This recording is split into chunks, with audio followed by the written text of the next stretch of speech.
Hey guys, I'm Patrick. This is Bikes on a Budget, and today we're looking at some things that you need to know before you buy a learner bike.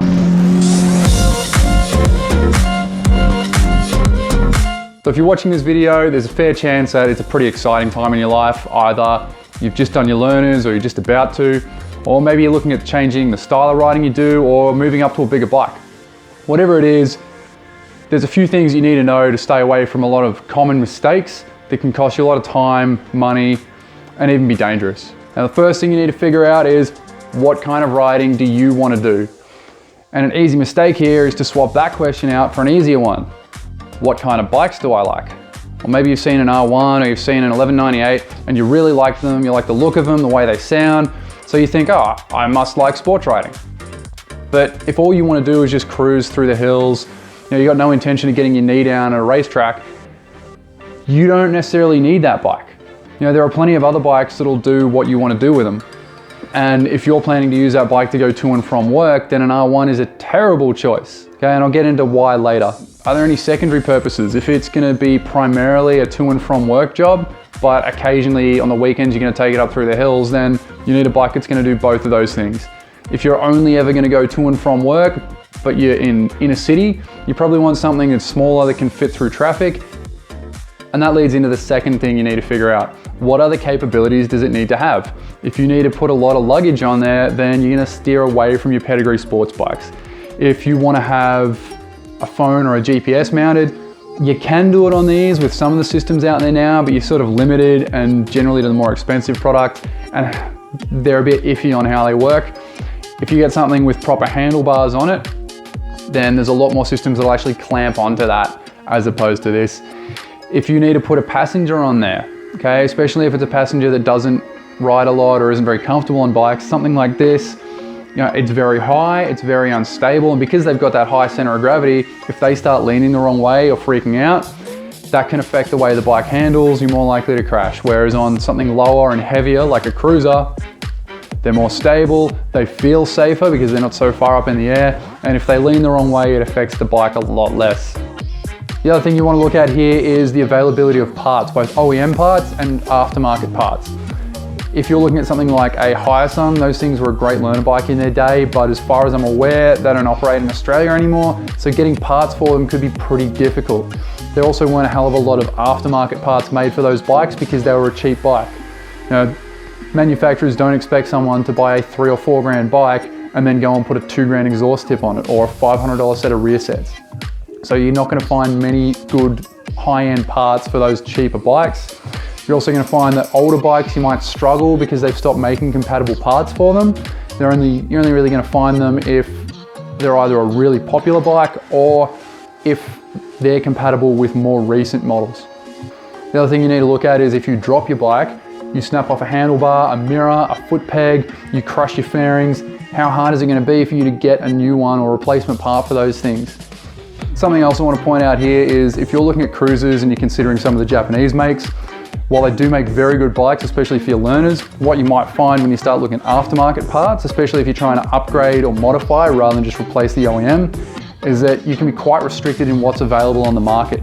Most of the stuff that's out there is designed to fit on Harleys, so if you have a different mounting configuration to what's on any Harley model, you find it very hard to find something that's specifically made for your bike. So far I've given you a couple of things to decide on before you start looking at bikes. Once you start looking at them, you need to know whether that bike is going to be suited to what you need or not. Now the first thing you want to look at is riding position. The more sporty type riding you want to do, the more aggressive a riding position you need. That's going to allow you to have more control over the bike. The downside to this is that it's going to be less comfortable, and for long rides, especially commuting type riding or touring riding, it's going to get very sore on your wrists, your core, your legs, and your hips are going to start getting tight or even getting cramps through your hip flexors. Now, how to assess it before you even step on a bike, just looking at it online, a couple of things you can look at. The sportier the setup on the bike, the lower the handlebars are going to be. Now, not many bikes come with the handlebars below the triple tree or the upper triple clamp. Okay, in this case, they're clipped on below, but they're raised up in line. Some guys, if you're buying secondhand, will have replaced this with something that comes out below. That's going to be great for track riding. It's going to be really good for going up through the hills. but it's not going to be great on your day-to-day going to and from work, and it's going to be horrible on long rides, especially if you're on freeways. Most of the learner bikes out there these days are higher up. They'll sit on top and then it'll raise up a little bit. Anything with fairing will generally sit sort of just above. Anything that's a naked sports bike generally sits a bit higher. And then you start going into your sports tourings are up around here. As you get into cruisers, they start coming higher and further back. The higher they are, the more relaxed, the more comfortable, but the less responsive the bike's gonna be. Next thing you wanna have a look at is the shape of the tank. Now this obviously is a super sport bike, it's 1000cc. This thing is designed to be belted around a track with very minimal alteration. So you can see it's quite a long tank. What that tells you, you're gonna be reaching very far forward. That brings you into that supinated sort of position. The other thing you'll notice is it's quite a flat tank. It doesn't have a sharp drop at the back, which tells you that the height difference between the handlebar and the seat is gonna be fairly minimal. Again, the less that is, the more aggressive the riding position, less comfortable, but more responsive. If you're looking for something to commute on, what you want is something that's a fairly short tank that drops off sharply. Next thing to look at, and you can't see it in the shot, but you go down to the foot pegs. On this bike, the foot pegs are here. Okay, I've got aftermarket rear sets on there. The ones it comes with are about here. But you see that it's sort of in that middle third of the seat. That's gonna be very aggressive because again, your feet are further back. The further forward they are, the more you sort of come into that upright position. So the closer to the front of the seat, rear of the tank they are, the more of a commuter bike, touring bike, the less of a aggressive sports bike you're looking at there. Next thing I want to talk about is power. For some of you, that's going to be really important, and for others, it's not going to matter all that much. If you want to get to the point where you're dragging your knee around a racetrack, pushing to get your lap times down, then it's important you go for a lower CC bike, like a 250 or a 300. And that might sound counterintuitive, but while you're learning all your techniques, hard braking, trail braking, acceleration on corner exit, lines, all that sort of stuff, body position, all those things that are going to get your lap times down and become important on a bigger bike. If you have to worry about throttle control as well, then you're going to slow yourself down. It's going to take a lot longer to pick up those skills. Whereas if you've just got that smaller bike, you stuff up your throttle control a little bit while you're doing those other things, it won't matter as much.